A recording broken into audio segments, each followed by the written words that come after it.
Assalamualaikum warahmatullahi wabarakatuh. Halo semuanya. Nah, video kali ini saya buat untuk memenuhi salah satu tugas kepramukaan yang diampu oleh Bapak Dede Nur Jamil, SPD MPD.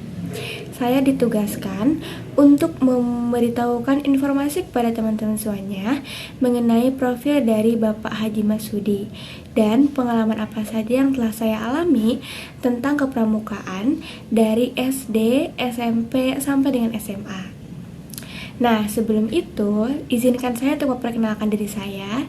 Perkenalkan, nama saya Arum Eka Pertiwi dari jurusan Pendidikan Matematika, Fakultas Keguruan dan Ilmu Pendidikan, Universitas Siliwangi, dengan NPM 222151114. Nah, siapa sih Bapak Haji Masudi itu? Nah, Bapak Haji Masudi merupakan rektor pertama Universitas Siliwangi. Beliau lahir di Desa Cibatu, Garut pada tanggal 11 September 1919.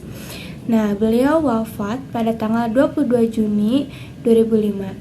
Periode jabatan beliau menjadi Rektor Unsil yaitu dari tahun 1978 sampai dengan 1994. Beliau ini merupakan anggota TNI dengan pangkat terakhir yaitu Letnan Jenderal ataupun Letjen. Yang sekarang kita kenal itu dengan Letjen TNI Purna Dr. Haji Masudi.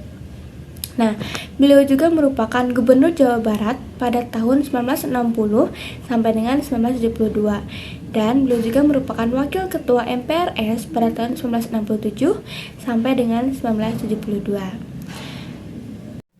Nah, beliau juga merupakan anggota DPA pada tahun 1978 sampai dengan 1983.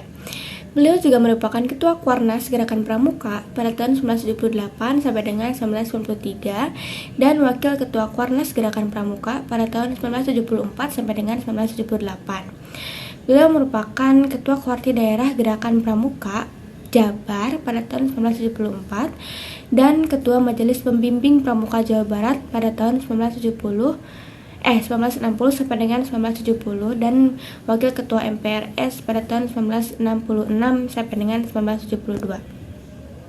Beliau mendapatkan penghargaan yaitu merupakan Bintang Mahaputra dari Pemerintah Republik Indonesia dan juga Bronze of World dari Organisasi Pramuka Seluruh Dunia atau WOSM.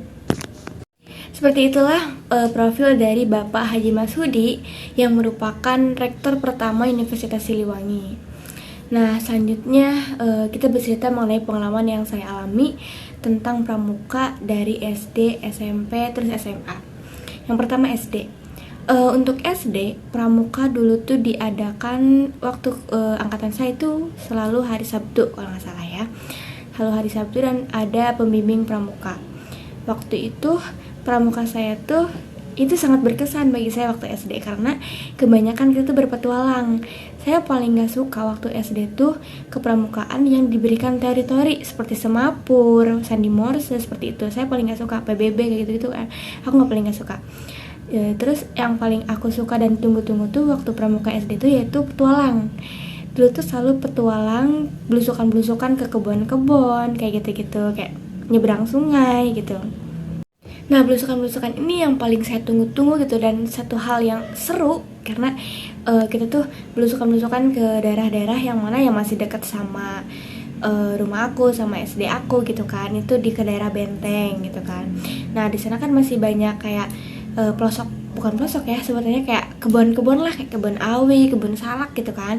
Kayak itu pelusukan ke sana, terus ada kayak sungai-sungai, terus kita tuh nyebrangin sungai, terus sudah nyebrangin sungai juga kita main-main dulu di airnya kayak lempar-lemparan batu lah, main-main segala macam gitu kan. Nah, terus abis itu dulu tuh ada kayak liwat. Terus kita tuh ngelaksanain kemah kan sebelumnya. Kita ngelaksanain kemah, ya meskipun ya anak SD lah, kemah-kemah juga cuman kemah yang di lapangan SD-nya juga, nggak jauh ke gunung lah atau ke mana lah, kita cuma di SD, lingkup SD aja kemahnya. Sama juga masih SD kan. Nah, jadilah kita kemah kan di lapangan SD kan. Terus kita tuh dibagi-bagi menjadi beberapa kelompok. Aku lupa satu kelompok itu isinya berapa orang pastinya, tapi intinya tuh dulu banyak. Nggak tahu per kelas, nggak tahu beberapa kelas dicampur gitu, aku lupa lagi. Nah, kita tuh per kelompok tuh disuruh masak-masak. Nah, waktu itu kelompok aku tuh kebagian masak liwet.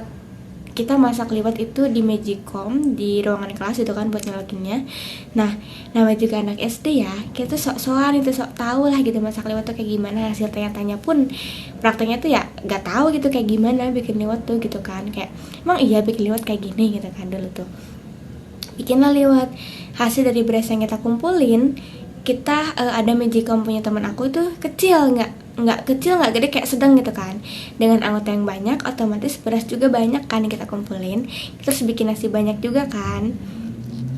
Nah terus semua beras yang kita kumpulin dijadiin satu, kita masak semuanya dalam satu Magicom yang emang ukurannya sedang gitu. Yang mana kalau logika orang dewasa yang suka masak liwet, terus ya logika kita lah ya kalau biasa masak gitu kan, ini nggak bakal mateng, tapi kita paksain dengan harapan ini kayaknya enak nih, ini pasti mateng nih gitu kan. Kita tunggu lah beberapa lama, kayak kok nggak mateng nasi liwetnya gitu kan, kayak ini ada apa yang salah gitu kan. Pas kita lihat, loh kok nggak jadi gitu kan, ini udah lama banget. Ternyata setelah kita tanya-tanya, ini tuh kebanyakan nasi, sedangkan Magicom tuh kapasitasnya kan sedang mah kapasitas kecil ya, nggak sebanyak itu. Udahlah kayak ini tuh kebanyakan berasnya, jadi berasnya tuh setengah nasi setengah beras gitu kan. Ya udahlah kita simpan dulu setengahnya, kita masak setengah, nanti kita masak lagi setengah kayak gitu. Terus kita goreng-goreng juga, tapi goreng-gorengnya di luar daerah SD gitu, nggak di dalam, takut ada apa-apa kan. Ya jadi seperti itulah pengalaman SD yang aku alamin gitu. Untuk SD sih seru, karena paling seru tuh yang paling aku suka tuh petualangannya, belusukan-belusukannya ya. Terus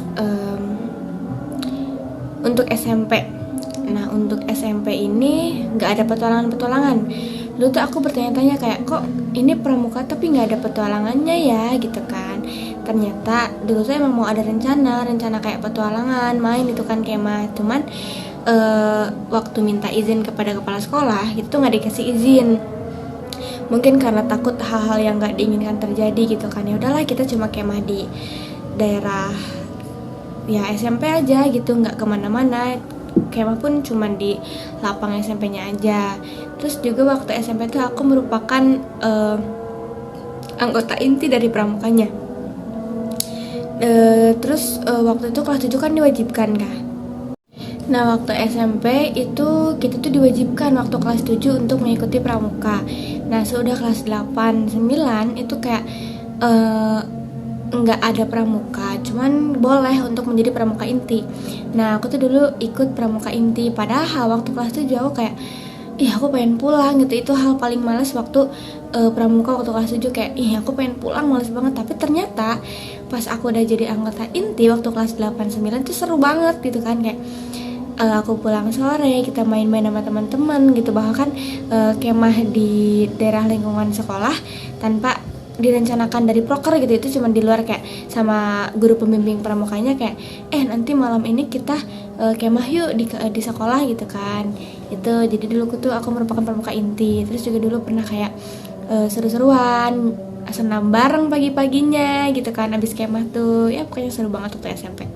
Sedangkan waktu SMA tuh dulu aku nggak terlalu banyak pengalaman ya untuk pramuka ini, karena aku dulu nggak terlalu aktif untuk pramuka waktu di SMA gitu kan. Aku cuma ngikutin pramukanya aja waktu kelas 10 itu diwajibkan kan. Terus kayak cuma baris-baris di lapangan, terus kita jalan-jalan. Terus dulu tuh ada kayak namanya pelantikan atau apa gitu untuk semua anggota kelas 10 kan, semua angkatan kelas 10. Terus kita kayak jalan pos to pos. Nah itu seru waktu pos to pos, kayak dikasih pertanyaan-pertanyaan. Terus kayak tebak-tebakan. Dulu ada yang kayak tebak-tebakan untuk mata, ini apa gitu kan, dirasain. Ternyata ininya kita rasain tuh ternyata itu hal yang paling gak suka gitu kan. Terus nyebrang sungai juga, itu seru waktu SMA. Seperti itulah pengalaman yang saya alami tentang pramuka dari SD, SMP, dan SMA. Nah seperti itulah profil dari Bapak Haji Masudi dan pengalaman saya tentang pramuka dari SD, SMP, SMA. Terima kasih sudah menonton dan mendengarkan. Mohon maaf apabila ada kesalahan. Wassalamualaikum warahmatullahi wabarakatuh.